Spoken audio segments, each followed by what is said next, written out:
And we do want to begin with breaking news now at 5 p.m. Right now, recovery efforts are underway following that deadly plane crash at Reagan National Airport last night.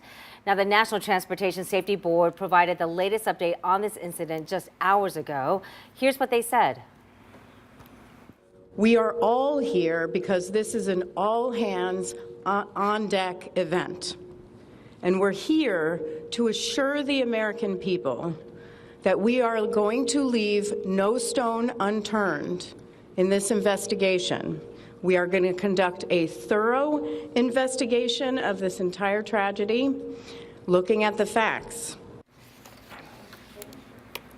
Many questions still linger, though, tonight. We want to thank you, though, for joining us tonight at 5. I'm Angela Ann. And I'm Yolanda Harris. It's been nearly 24 hours since that crash happened. More and more information continues to come in by the hour.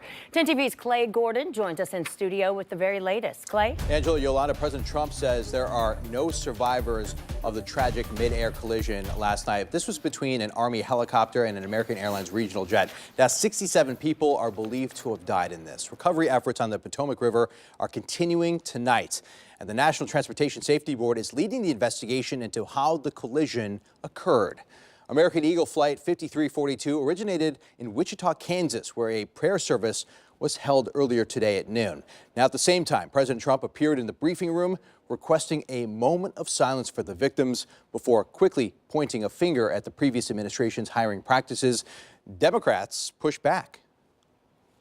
The FAA is actively recruiting workers who suffer severe intellectual disabilities, psychiatric problems, and other mental and physical conditions under a diversity and inclusion hiring initiative. The President of the United States to throw out idle speculation as bodies are still being recovered and families still being notified. It just turns your stomach.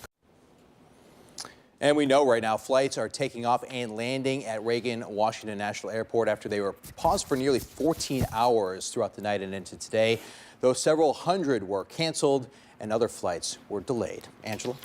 Clay, thank you. Well, today we spoke with retired military pilots about the mid-air collision.